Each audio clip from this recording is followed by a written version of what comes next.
ئێمە وانەی عەرەبی کە یەکێکە لە بابەتەکانی پۆلی دوانزە و خوێندکارێکی زۆر گرفتی لەم بابەتەیە هەیە کە ئەڵێت من ناتوانم نمرەی تیا بێنم یان ئەم قسەی خراوەتە گوێی هەندێک لە خوێندکارەکان کە هەر کەسێک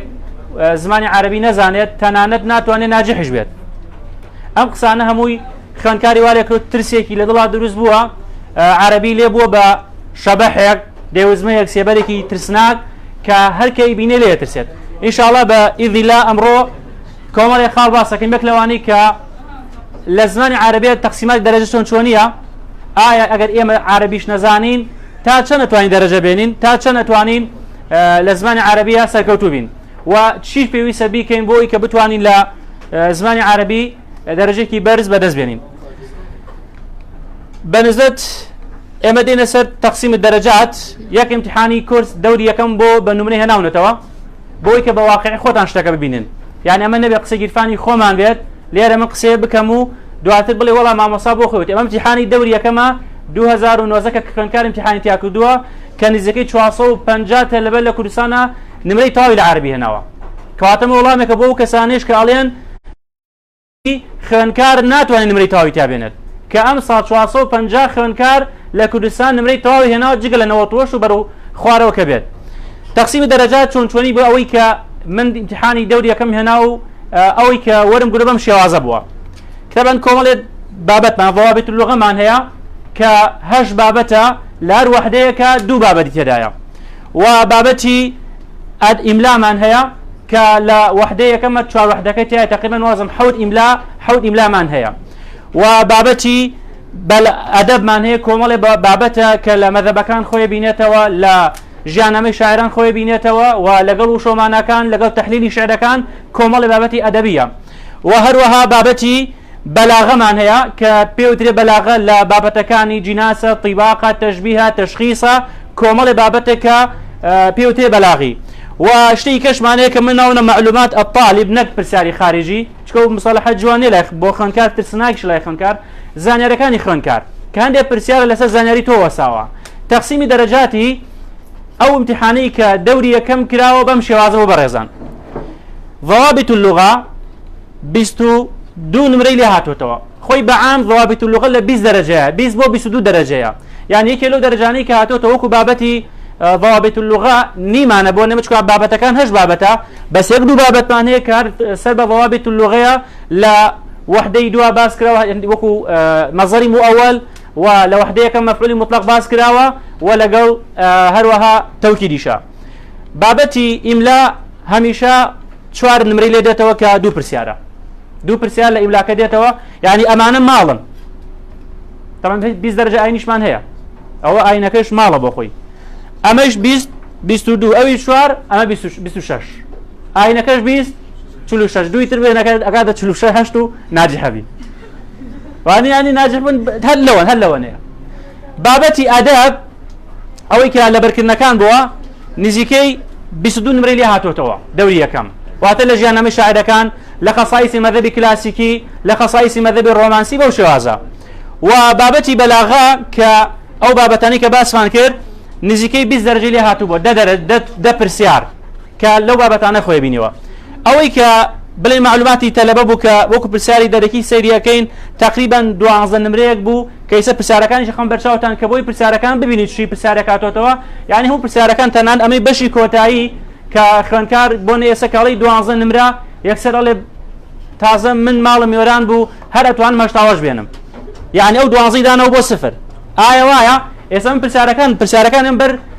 سەر شاشەکە بۆی کە خوێندکار بە چای خۆی پرسیارەکان بینەکە ئەم تەقسیماتەکە بەو شێوازە بووە بۆ ببینی پرسیارەکانی کەشەوانەی ساڵان ڕابردووش تقریبا تەقسیماتەکە هەر بەم شێوازە بووە، یعنی 2 دەرەجە لێرە کەمە 2 دەرەجە لێرە زیایە هەر ئەوەندەیە.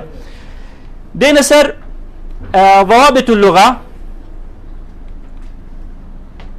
ئەوە ضوابط اللغة ئەوەنە پرسیارمانە بوو لە دەوری یەکەمە لە ضوابط اللغة هاتوتەوە،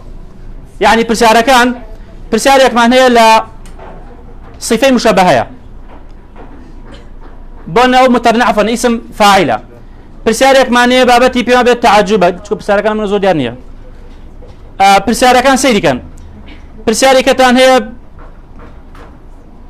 ئەو چییە؟ مبني مجهول شيء هذا بساعة ما بيارني بقى خود أم بيخنوا يعني وبابتان أم بابتان هم آسان برابك يعني أم بيستود أمريكا ليه ربوني هيا همو خنكار زور بآسانية تواني بدسي بيانير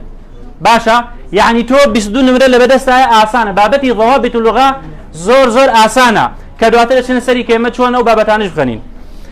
دين سر بابتي إملاء من هيا أو دو برسالة إملاء كاتو توا دو برسالي بابت إملاء أو هدو برسالة كاتو تشكو درجاني كد لسر سرتا بوم باس كردن تقسيماتك بوشي وازبو بوشي وازاتو توا بابتي بلاغة معنية أما برسالة بلاغة كان سيدي كي بكان خوتان يعني بابت كان جناسة تشبيهة تشخيصة بونا أسلوب إنشائية خبرية ونمط كان ودلالي فعلا كومل بابتك همول بدستان أو برسالة كان كنزيكي أنظر برسالة طبعا تسولي برسالة كش نقربتان يعني لو برسالة كهاتو تو جماري برسالة كان جارة برسالة حوت نوية كان بزانم لا تو ديارة كنزيكي بيسدو نمريك لو بابتي هاتو تو برسالة دواتر بابتي معلومات خنكارة قبلين سيكن برزان يعني أم بابتانا كاتك تاني معلومات طالب يعني عليه برسالة خارجي لسر أو نصيحة أو برسالة نبو شوازة أو عندك جيران بوكا خنكالي بترسيت برسالة كم عليه مضاد كلمة دوجات شيا طبعا دوجا ولا الشعرية كم شعري مسائي خلنواتاكي الدوجا شدة ظلام يعني شيء يعني تاريخي باشا قبي مرادفي دوجا ورقري للشعرية كما أبيني سيكا ظلماء داوة ضياء داوة صفاء داوة أنواع داوة يكسر ديارك ضياء إشمانية مشيئة خنكار يعني بويا هندي شت بيويس خنكار بيزانه ك دواترش مسري لا أدب كان لكم الاشتام يعني أو برسالة خارجي بو برسالة دي كمان هي على شيء باسي وجه شبهها كالذي الشركات طبعا أنا بيويس بواتها يا كخنكار بيويس توزع واتاب زانية برسالة دي كمان هي على أعداء المشيء جمع مفردك إيشيا يعني سيك اللي بيداون أما برسالة خارجية كمان خارجي يعني برسالة كان لما ناخوي بينته بويا خنكار همو برسالة كالين خارجية يعني سبب نصكي رجل رجان تو بيستوتا بلام تو صم بكم عميون بي تشاو بنو قيل لاسي عربي جوش القباب بكي كما وصل دس عربي بس برام الرقم ليتي صم بكم عميون كرو لالو كور كرو لالو كور شون تيجيني يعني شاي نابي نبي إشارة تيجيني جوي نابي سقسي بو بكي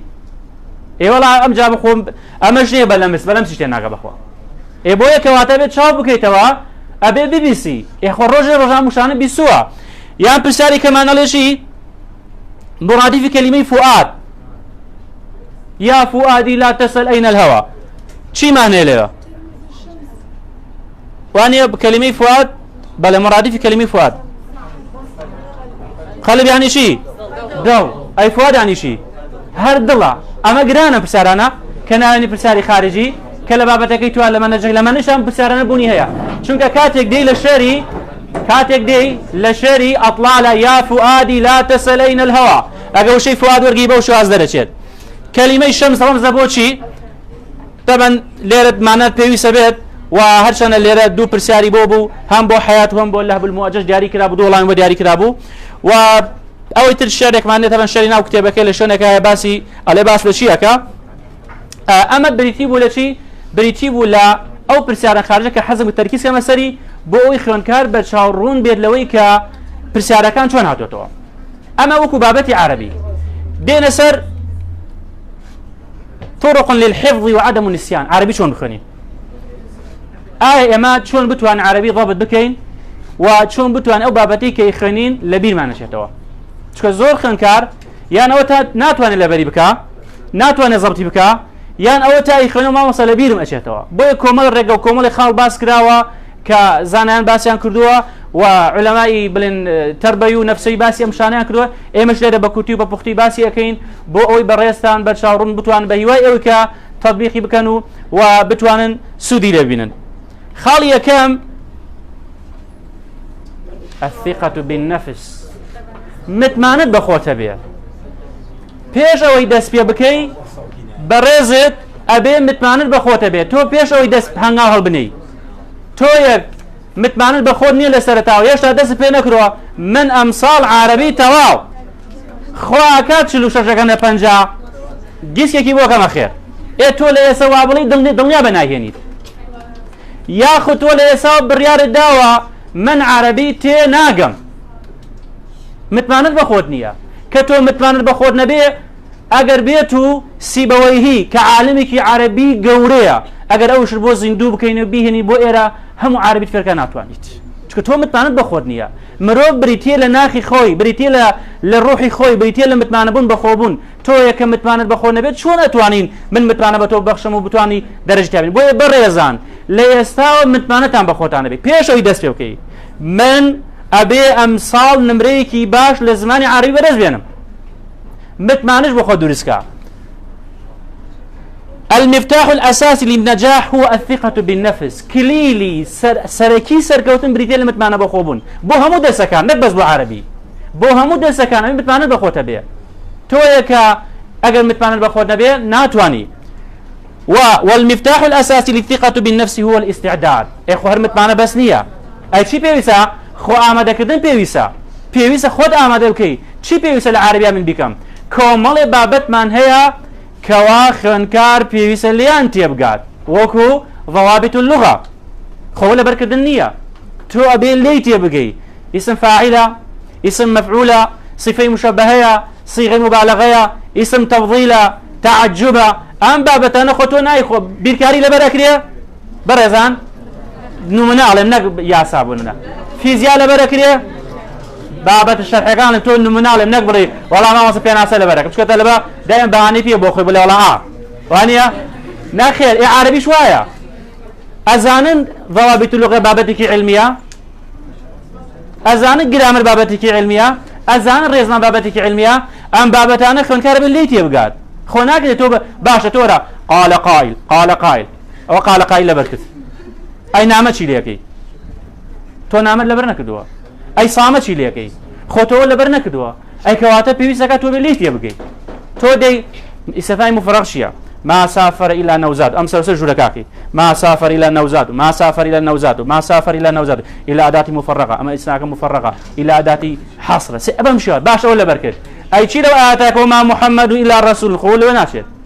كواتا أبي بالرئيس الشبكة اللي تيبكي بابتي ضابط اللغة بابتك علمية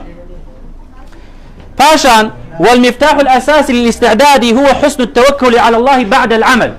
إنسان برزان خير كاراني خوشويز مروف دواي اوي كخوي آماده كر انجا پش بخوا ببسيه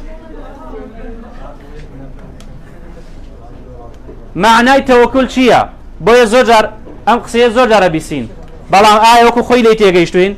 علي من پشتم بخوا بسوا آدي قربان دم شيك زوج شاگت كردوا شون پشت بيا بسوا خندوتا نا والله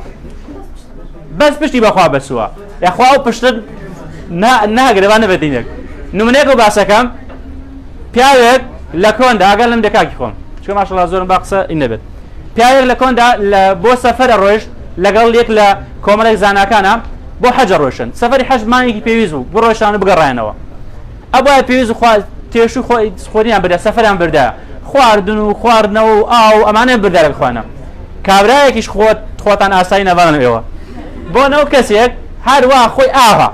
ئاهانێ خوێندکارمانێ دێ بۆ قوتابخانە چۆن دێ باس خۆی و تاو نە قەڵەم نە لاسیک نە کتێب نە دەفتەر هیچی پێ نییە ئاوا دێت دەی زۆری نییە مەڵێ منم ئەچێ بۆ خوێندن ئەڵێ چی ئەڵێ تەوا ماوەسا بەشتم بەخوا بەس گوێگرم دوای ئەم پیاوە چی ئەکات کاتێک کە بە سەفەرڕۆ هیچی پێ نییە هیچی نەبردو لەگەڵ خۆی بەستە ناخۆی ڕۆیشتووە بەڵام جاران بە قافڵا ڕۆیشتن واتە کۆمەڵێ خەڵکی زۆر پێکەوە ڕۆشن یەک لە زانەکان پێ فەرمێ ئەی فڵان کەس تۆ هاتووی بۆ سەفەری حەج هیچت لەگەڵ خۆت هێناوە وتینە وەڵا من تەوەکەلت على الله پشتم بەخوا بەستووە وتی وەڵا تۆ تەوەکەلت على الله نییە تەوەکەلت على الناس تو چۆن ئێوەتی کوڕی باش کاکی باش ئەی پیاوی بەڕێز تۆ کاتێک جەماعەت ناندانن لەسەر لەگەڵەوان دانشی نانەخۆی لە ئاوی ئەوان نەخۆی ئەوە کەی تەوەکولە کاتێک ئینسان تێشوو خۆی کۆ کردەوە خۆراکی خۆت پێ بێ خواردنەوەی خۆت پێ بێ ئەینجا تەوەکەلت عەلە تۆی خوێندکاریش باماشەوە وەرە بابەتەکان زەبر بکە بابەتەکان بخوێنە اینجا پاش هەمووشێک التوكل على الله وأنا پشت بەخوا ببەسە بەڵام تۆ هیچت ئامادە نەکردو هیچ نەکردووە کەواتە هیچ قیمەتێکی نییە بۆی بەڕێزان کەواتە یەکەم شت پلانتان بە خۆتانە بێ مەڵێ من ناتوانم نمرە بێنم مەڵێ من فێر نابم مەڵێ من نایزانم چونکە کاتێک تۆ ئەم قەناعەتت خستە ناخی خۆتەوە والله هیچ کەسێ ناتوان دەری بێنێت تا ئیلا خۆت نەبێت بۆیە ئەم شتە نەکەنە مێشکی خۆتانەوە بۆ هیچ بابەتێک بۆ هیچ زمانێک و یاخود دەرسەکان سيكا مفتاح الثقة بالنفس كلا كان متبانا بخورون شيا أولا الاعتماد على الذات فيش بخور بس لامتحانة شو ما جراها أيوانية الاعتماد على الذات فيش بخور بس خالي كم خالي دوم إيمان الإنسان بنفسه تبرا بخوته بيه يعني تو جارها من بيت خنكار ما نتوانا هي توانا بالرابع كان يعني نمنيك باسكم روجيك خنكار تلفوني بكدم وتي ما موسى أريد شلوش لكنا بنجا أم برسالة وتم بالي وتي ما وصل من امتحانكم يعني بجدي عربي زولا وتم تشير خلندوا وتي ما وصل مذهبي كلاسيكي رومانسي واقعي عصري جاهلي عصري عباس إمان هو لبرا إيه وتم دس خوش جانا شاعر كانم لبرا باشا وشو معنام لبرا زور شاكا بابتي ضوابط اللغة إملايشم أيزانم زور باشا بابتي بلاكان جزانم إيه وتم تباي حفتة أزاني يعني شيء اللي تشلوهاش وتي ما صباي حفتة زان من وتي مرة باي حفتة زان أو باي حفتة زيادة زاني يبروك امتحانك ناس حفتة بسرية نبو بس أم إنسان براي بخوي نبوه خنكار معناه تواناي هي يعني أتوانين مري توابنا هل أخوي جماني وأخوي دوز براي بخوينيا بو خواي عشان سيخو مكم هل هاشتاكانا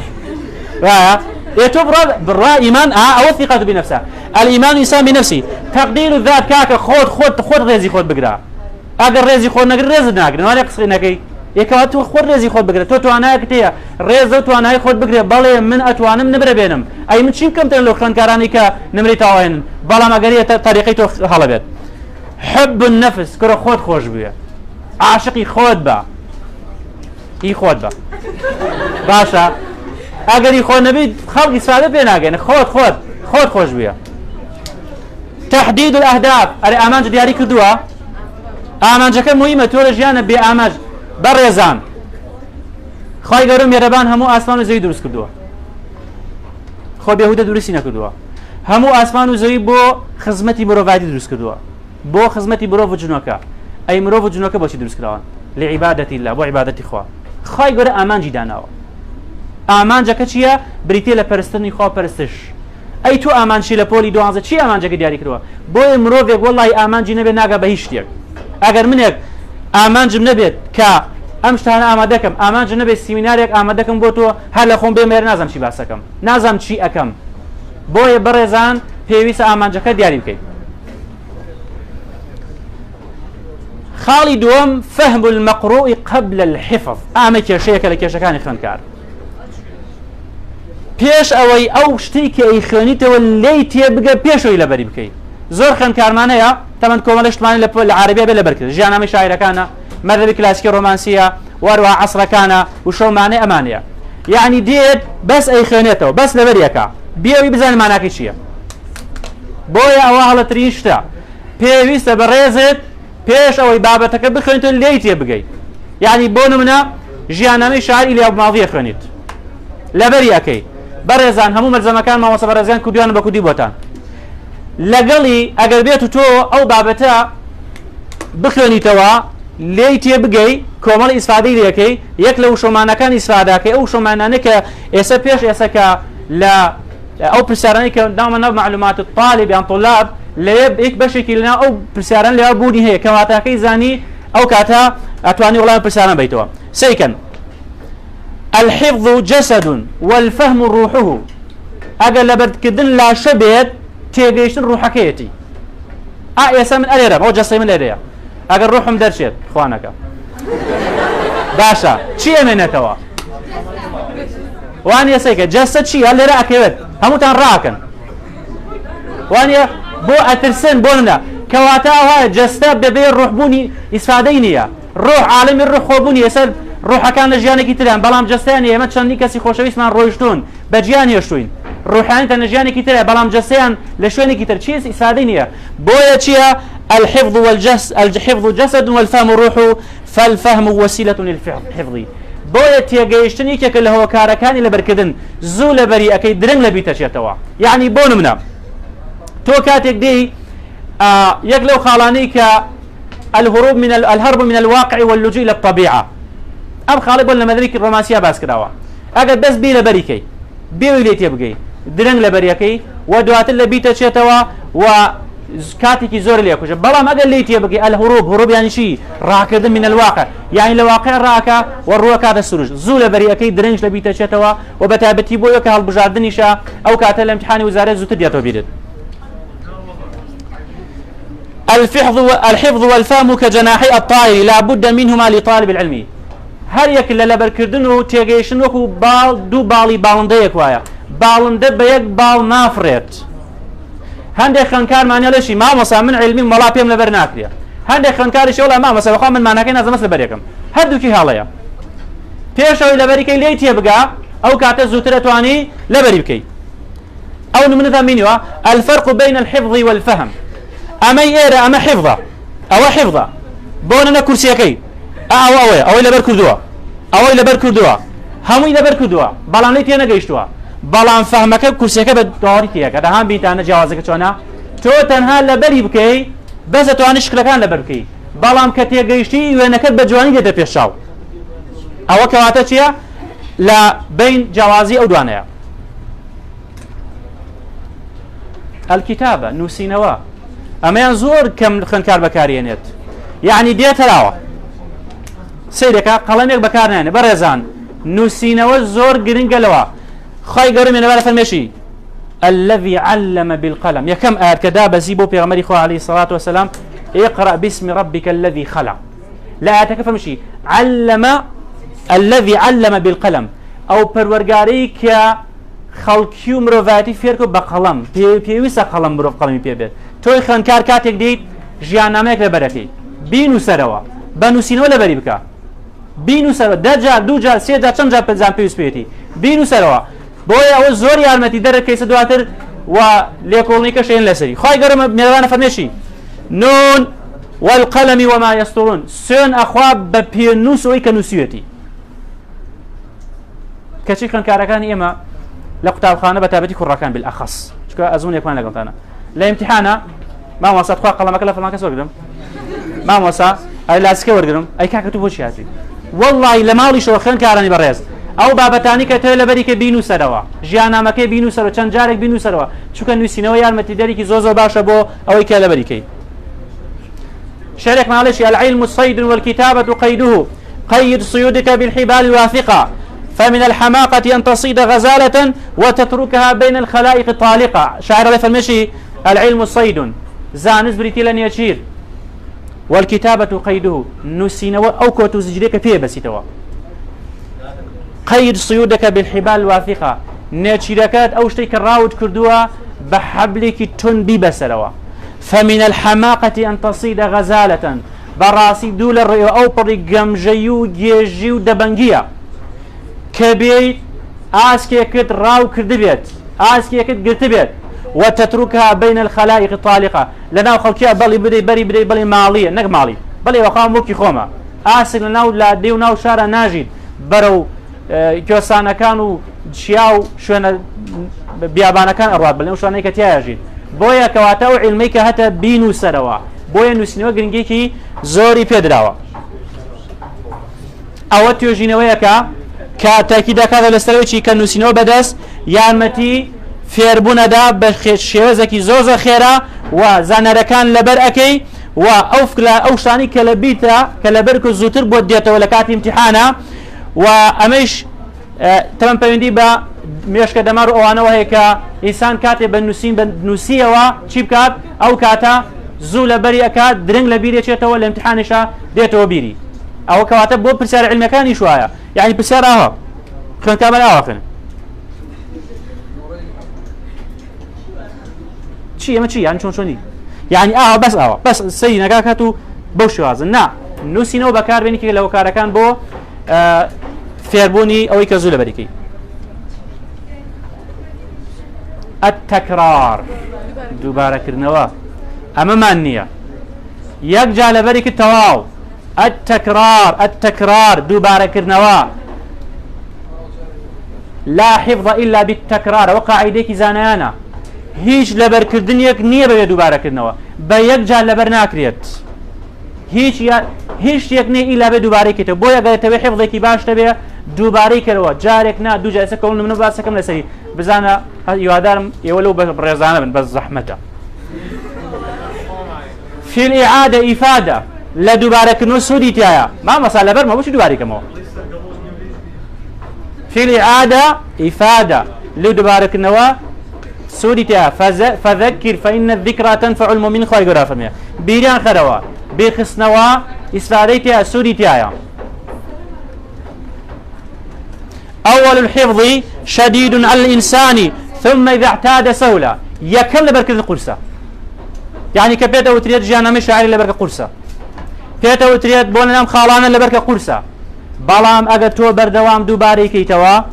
زور آسان و ساده بيت بوي برزان گنگيبم خاله بدن كاتك شتكتان خوين لبرتان كرد چند جارك دوباري كنوا سيب نمنانكن أبو بكر أبهري قال قرأت مختصر ابن عبد الحكم 500 مرة أو بيوالشي ناوي كتابك مختصر ابن عبد الحكم عليه بينصد دانجار خندو متوا توش دو جار شعرك خندي توا يان دو جار جانا شعر خندو بيزار بوم بلام ليدا لايدا بينصد دانجار خندو توا عليه هر جاركش كخندو متوا استفادهكم ليكردوا پێویستە بە دووبارەکردنەوەی هەموو بابەتێک فیزیایە کیمیای هەرچێک عربەکە بن باسی عربەکەی خۆمەکەم بەلاخاص ئەم پیاوەتر فەرمێشی أو مزنلة قالت الرسالة 500 مرة ما من مرة إلا واستفدت منها فائدة جديدة أمش بها ما شغلي أو كتابم في أنصد دانا جار خندو توا هر جاري كخندو بيتنوا إساديكم لي كردوا كواتا توش بجاري كتوي لبديكي بجاري كتوي زبطيكي محالة كان أبو إسحاق الشيرازي يعيد الدرس 100 مرة أبو إسحاق الشيرازي على شيء هم وانيكي صد دانا جار دوبارا كردوا توش كما مصالي إيرا بابتك بيوليا على الرولا كتشم كرم برورا مالو دوباري كروا والله ما يخوت أنا أنا هندشتيا على العاقل تكفيه الإشارة كسي عاقلو جير بس يكنا تيجات يتكخصم نقدر ناخذ أنت تيجاش شيء على صجار شيء هذا بتكريا قصيك معناها يكلا زانها لما لي خويانا بون منا مثل اشتكى بيوز ولا بري كذا خالق عليه بردوام دوباره كذا بردوام دوباره لما لي خويانا بون منا ام خاله تحقيق التوازن جعل مال خو بدنجي بس تحقيق التوازن تحقيق التوازن تحقيق التوازن تحقيق التوازن بردوام بيرجني دراسي امبو عليه حوالي لك هو فلان كس اري قوم لي ولا برم كذا وانا دوباره كذا لو انا دجا دوباره كذا بيت لو انا 20 جار دوباره كذا لو انا لو جور بيوانه بصد انا جار دوباره كذا تحقيق التوازن تحقيق التوازن تحقيق التوازن بيرجنك حوالي كذا او فلان كس بخوام لي ولا برم كذا وتي لبرته وتي باليا وتي عادي بوم باليا بيرجنك وتي تحقيق التوازن آفرین بس خوش البته على پاشان روز یک دو سه روز دایوا گیج به پیرژنکا سلاوی لک دوانا اریتی پیرژن او روز مشتکم لبرکت او انا دوبارم کړو لمالی خو من توش لبر کړدو وتی ار ولا وتی اده سه بوم بله وتی ولا لبرم نيه وتی اخر دوباره کړنو کی من بو او بو توم لنیت تو یک جار ای خنیت الامتحان حتما لبيتشتوا ما موسات خو بس يكم وش هانيا بس يكم وش يكم وش بيري خلاص دو مش بيري تيجي يا بتشوف في واقع يا دوره كاكا تو خود لما لوا او بابتشي كا چند جارك دوباره كروا بزانه بيتشتوا بويا كواتا گرينگا تنانه خسكتر چوي كتب ولا ست يگيشن پیش لبريكي على بيا كبو كتابي تشبيه بلا تشبيه نبي له دور له رويو بلا دولار ريوا علي ام فيوا كتابك كتاب الفروع ام بيوت فروع لبري كردبو يعني بون منا باب الشعر يا لبري كردو ليدي ناقش بس لبري كردبو ام فلانكس ادي شعر كم بقول بيحسبوا انا وتن اذا دولار ريوا نابو حمار الفروع بو خواهي قرأ فرميشي يحملون أسفارا نمني كينا توا كسي علمي بيبو عملي بينا قال ليتي أنا قال دولار وكو كلوايا قربان سري كتاب فيزياء بقى كيمياء بقى أحياء بقى عربي بقى كليتي أنا قشي صادقية بوي نمني قال ستي يقشن بيا شركة يعني لبركي بليتي بقى بوي أو نمني بس تطبيق نبات القراءة بصوت عالي يكتل خالكان برزان أو يكتل بركي بدني برز بخوان روا ايتو هتا انا يعني كتابك بدسيوتا كروا الله وكروا الله صم بكم بوي ام قياسانه كباس كراوا يا ساي قالتني زاننا من تطبيق القراءة بصوت عالي بدنيك برزقنا خود يلبت يعني كشتك تيلا بركي بدنيك برز باريكر بس او انها واركي يتل خلقي قرقش بيزارتي وانيا يعني شيء بشوازيكي كاوبد سيكن اما او زانا كولين ماكليوت كلا جامعي واترلي كندي على بو ما درك وتم بحثك علميه ك ذاكره وقدرتي لسد فيربون تشاك ابي كاتب انسان شي بصوت بالقراءه الجاريه كاتب بدنجي برز يخونيتوا بدنجي برز اشتكان بخونيتوا او كاتا زوتر لبريكي وليتيكي بو يتنافر منشي ينبغي للدارس ان يرفع صوته في درسه حتى يسمع نفسه مروف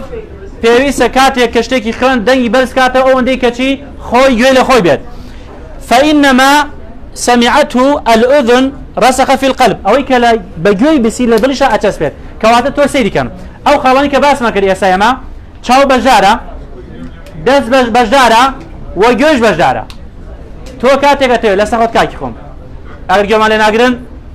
ئەتوان جۆگەمان لێ تێک نەدەن ئێوانە اگر گیون لناگری بخص بکم دای مروف کاتێک تۆ ژیاننامەی شاعیرێکە خوێنی شتێکە خوێنیتەوە سەیکە کە بەدەنگی بەرزی خوێنیتەوە دەستت بەشدارە ئەینووسیتەوە بەدەنگیش ئەی خوێنیتەوە کەواتە گوێ بەشدارە دەستیش بەشدارە چاویش بەشدارە یعنی لەو کاتەیە زووتر لە بەریەکەی درەنگتر لە بیتەچێتەوە کە بە وتپان ئەبێ لێشی تێبگەی کەواتە ئەمانە هەیە هەموو یارمەتی دەرن بۆی کە ئێوە بتوانن کە هەموو بۆ هەموو دەرسەکە نەک بڵێن بەتایبەت بۆ عربی چکە بابەتێکە شتی علمیە کە هەموو خوێندکارێک ئەبێ بەو شێوازە بخوێنێت خاڵی کۆتایی کون مدەڕیسن ببە بە مامۆستا چۆنە بێ بە مامۆستا خۆت لە ماوە ڕۆڵی مامۆستا ببینە خۆت دەرسەرەکە لە ماڵە دانیشە ژوورەکەی خۆت خوێندکار ئاوە خوێندکاری بەڕێز ئێستا ئەمڕۆوانەکەمان وانەی مەذهبی ڕۆمانسی بۆ نمونە يلا مذهب الرومانسي أزال لك يسري هذا نشأت الرومانسية في الغرب بين القرن الثامن عشر والتاسع عشر لجلقي خودكم طلبة دابنا كشوي دانا طلبي بولقي تمو طلبيتون تو ما مصاي خير كاراني بريس برادر حصا خود فرق جاربر منو او بقساقي بون من بلشي ها خير كاران اما مذهب الرومانسي لولاتي روج آوا لفرنسا ولاتكاني روج آوا لبين سدي هجدو نوزدا سري الله يلا فرسياري كم بنا اي ثامن عشر يعني شي ما موسعني هجدا افرم شغله بخل هذا دوري ما مصاب بينا يعني زانان بجري بدم زانان لكونا كدرس انا خن لا ما مصاب چون درس انا خن دواتر اگر کسی اندسنا که هنه بدیان دانا بدکان دانو بو بدکان درس شرح اگر چون كاتيك كدرس بوتوا او كاتا بوي عليشي العلم بالإلفاق لا ينقص زانز ببخشين كم ناكاد توك لو طريقة فيربي لا يخوتوا شيء كي زياتر فيري أوابي بوي كواتا كن مدرس لما لو ببل ما مصاي خود ما مصاب برسالي خود برسالك بوي تنانات يكلا إشي ما مصاشيا الابتكار ورد شو من الأسلوب ده بينا هن يشتري زين شونا يعني هن جاب قرين لبريكا لما لخود دستيوكا تحقيق التوازن بونونا أولا بريكا بدل ما لبريكا حاسب بقرين طبلو شاي لقلا بجدي بوي لبريكا ها أبير شو من شواز بكاربيني بونا لشي ها على حيث إن الأغاني سهلة الحفظ والتذكر لبريك قراني زول بر أكريه درنج لبيرة شتوا زو بيتبيتوا يعني تيجي زول بر أكو درنج لبيتة شتوا يعني بجدي بونا اشتكى مروف تنان الشاعران لكونا يا عندي بابت معناه كدوانا بشعر شعري تعليميان بيود همو عربي لا هزار ديرا ابن مالك كوي كدوتوا كلامنا لفظ مفيد كاستقم واسم وفعل ثم حرف كلم واحده كلمة والقول عم وكلمة بها كلام قد يؤم بالجر والتنوين والندى وأل ومسند للاسم تمييز حصل بتا فعلت وأتت ويفعل فعل ينجلي إلى آخره سيك اللي يابون من أم الشعر بو شعر زل بركريا على بالجر والتنوين والندى وأل ومسند للاسم تمييز حصل ليك بيركا همو على مكان اسم في ركا لزمان عربية قال ألف لام علامة اسمه تنوين علامة اسمه مجرور علامة اسمه أمانة شيء نداء كاتي حرف نداء لفيه شواتيه همو أوان اسم بو لبرأوي دائما إنسان كبشتيك هال شوازي خود حزب تجور خيان دنيا كا بو شوازة بخنا بالان لقل يا سكان تطبيقات وهروها تقريب ورا زين شون شد نزيك يعني من دائما رجك خوانکار گەسە خوێن بڵێن تو دکتۆرە ئەزانێ باوتی من دوو شەمانەی لە ئینگلیزیە وشەی پیس بەمانەی ئەسەلام ئاشتی دێ و بەمانەی قەتع بڕینیش دێ وایە ئەوانە ئینگلیزیەکان باش بێت دانەیەکان بە ئایە دانەیەکان بە ئیەوە بزانم وایە پیس هەرکو بە خوێندنەکە یەک جۆر خوێنە بەڵامیکە حرفەکەی وازم ئایە یەکیان ئیە وتی دان چۆن جایکەمەوە سەیکە ئەمە شێوازی خوێندنی خۆتانە وتي آي سيكا آي وانا نسيا شيتي آيا قطعي آيا وايا وتي كواتا بيس كآي تيا معني قطعة ديت معني برين ديت يتقدر بيدنا شتو بينتا أو شوازي خندنا خود بون منا سيكا يسب بون منا تلفيق على ما وصل الله من اسم فعل اسم مفهوم ليتيك شيف وشي قاتل من هي باشا قاتل وشي مقتوليش معنی اگه بری گری من یاساش نزنه قاتل سیگه قاتل وکو پیاوک انوسه وکو پیاوک به پیوتا چکی بده سوتا بایا ها اسم فاعل کیا مقتولک سیگه مقتولا دريش کراوه کجراوه او سريتي ميم بایا ها سیگه قاتل اسم مفعولک کارکی به سر انجام دري همو بابتکان اتوانن جار خوانکاری و من هبوید ما واسه من جار جیان نمو شانه بو ناوکان ربطکان با دراوسی و خزم و کسوکار وانه یان شوازی بونا تيجيشن لبرسات بون متولي إليا ماضي صالي كنا دايق بوا 1990 وايا مجلي سميري صالي كنا نسي 1929 باشا ام دو سال بون خن كار قال ما مسا بو خويا زوقسا صالي 1990 لدايق بوا ورا بون منا لتمني سيونو صالي ابانيا بيستنوا كات سيونو صالي كات تمني سيونو صابا اتواني بوالا بريكي بولي إليا ماضي لتمني سيونو صالية مجلي سميري نسيو تو 1990 بركة سيونو بخسري 1929 درجة دبير ناچتو وايا كواتا معنا هم شوازة خود اتواني بم شوازانا ربطي كي بجاني خوتو اسلوبي بكار بين نزيكا لجاني خوتو بويكا بتواني بابتكان ضبط بكيتو نمري باشو بزيتيا بدس بهنيد اما تقريبا او كوما خالب وكلا سر خوندني عربي ولا سر نمرو دابشكني عربي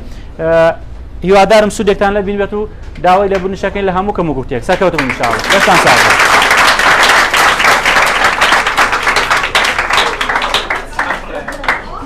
كاس بسياري هي بسياري اشتيك شغل خدمتنا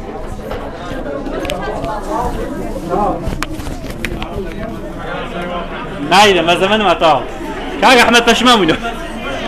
يعني ما زمان قال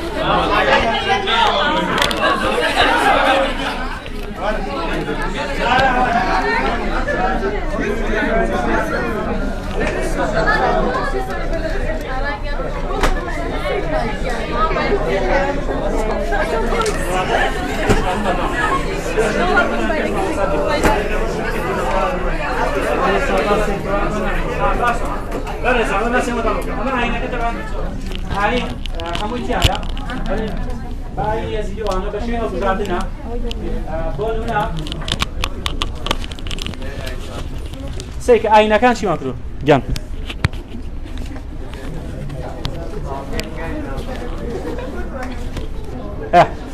برزان أينك همو أينك بكدو بالبجادن أويك لميشكي منا بيتو بلاي منو قرين ببيتو هالبجادن تاع دروس كلاب درسم كدوا دائما أوشم كدوا بون منا ليرة باور واتا بخشين كهاتو مكروه بالبجادن وزارەکە لەکوێ بۆن لەو بەشێ پرسیار وزاری هاتووە تا هەند سروشتی من وایە لە شوێنەکەی پرسیار وزارەکە دانم پرسیار وزارەکە دانراوە و نووسراوە وزاری باشە ئەمە بڵین ئاینەکە تەبەن هەرموویتە لە کۆتای ئاینەکەیشەوە لە کۆتایەوە پرسیار وزارەکان شتیان ماعادە پێما بێ بەسم ساڵیتیانە بە شێوی پرسیاریش هەتیاتی بۆی خوێندکارێک سەیری کابۆخی و پرسیارەکانیشە بەڵام ئێمە لە سەرتاوە هەموو ئاینەکەمان کردووە بە هەڵبژاردن جا سەرتاکەشی شێرەکە بۆم بخەنەوە کاک ئەحمەد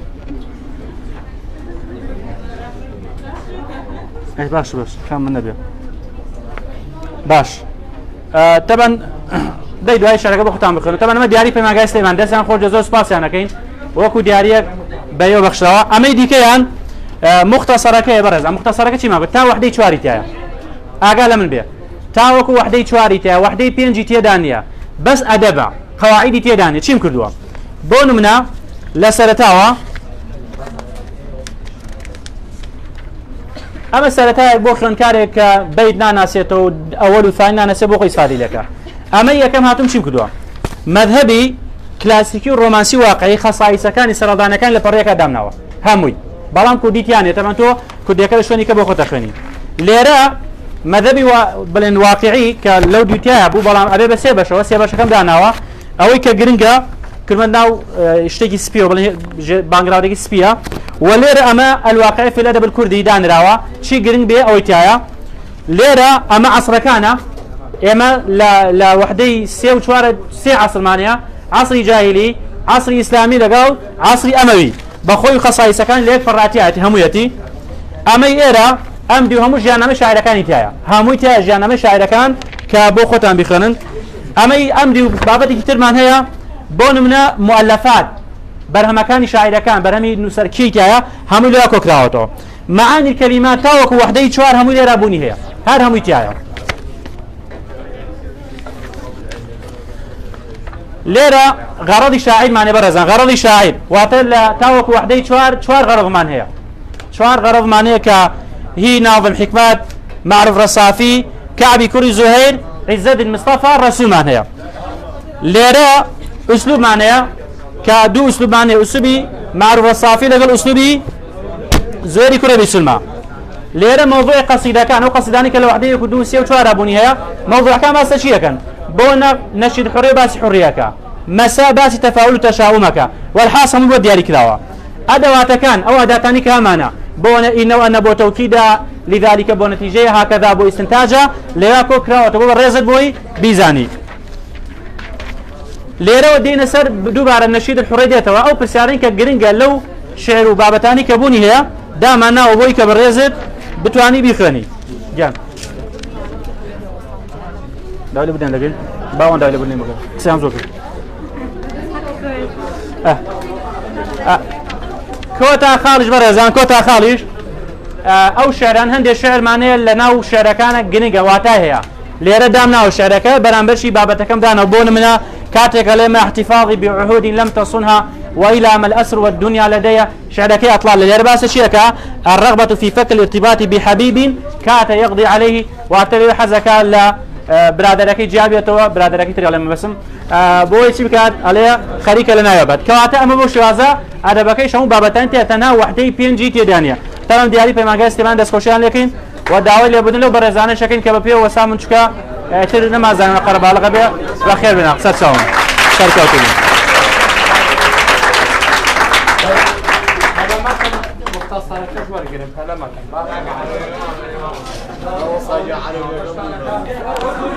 مقابلة دانك